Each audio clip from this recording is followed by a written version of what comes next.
আসসালামু আলাইকুম ওয়া রাহমাতুল্লাহ। ইন্নাল হামদুলিল্লাহ ওয়াসসালাতু ওয়াসসালামু আলা রাসূলিল্লাহ। আম্মা বাদ, ফাউযু বিল্লাহি মিনাশ শাইতানির রাজিম। বিসমিল্লাহির রহমানির রহিম। ইয়া আইয়ুহাল্লাযীনা আমানু কুতিবা আলাইকুমুস সিয়ামু কামা কুতিবা আলাল্লাযীনা মিন ক্বাবলিকুম লাআল্লাকুম তাত্তাকুন। সাদাকাল্লাহুল আযীম। দেশ এবং প্রবাস থেকে আজকের ভিডিওটি যারা দেখছেন আপনাদেরকে আন্তরিক মোবারকবাদ জানাচ্ছি।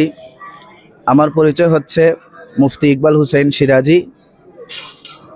আমি বড়ইখান্দি ফাজিল ডিগ্রি মাদ্রাসার আরবি টিচার হিসাবে আছি এবং টুকের বাজার খান্দিগাঁও বাইতুসালাম কেন্দ্রীয় জামে মসজিদের ইমাম ও খতিব।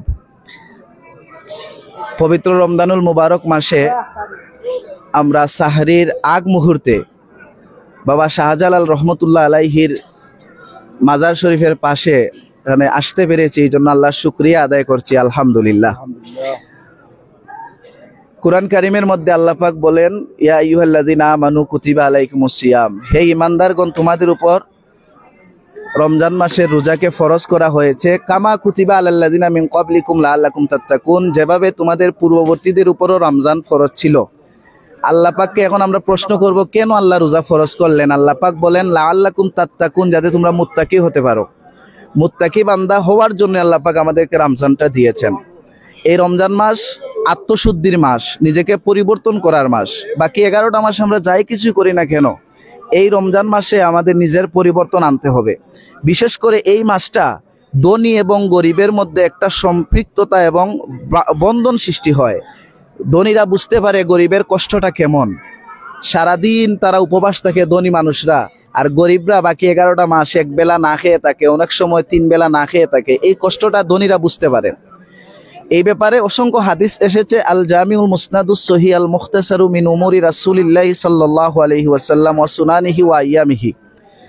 আবি আব্দুল্লাহ মুহাম্মদ ইবনে ইসমাইল আল বুখারী রাহমাতুল্লাহ আলাইহি লিখিত এই কিতাব, যাকে আমরা সহজে সহিহুল বুখারী নামে চিনি, এই কিতাবের মধ্যে 1902 নম্বর হাদিস আবু হুরায়রা রাদিয়াল্লাহু তাআলা আনহু থেকে বর্ণিত। রাসূল কারীম সাল্লাল্লাহু আলাইহি ওয়াসাল্লাম ইরশাদ করেন, ইজা দাখালা রমাদান, যখন রমজান মাস আসে, ফুতিহাত আবওয়াবুস সামা, আল্লাহ পাক আকাশের দরজা খুলে দেন।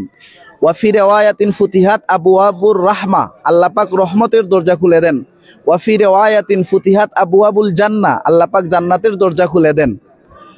ওয়া সুফিদাতিশ শায়াতিন, আরেকটা বর্ণনায় ওয়া সুলসিলাতিশ শায়াতিন, শয়তানকে আল্লাহ বন্দী করে রাখেন।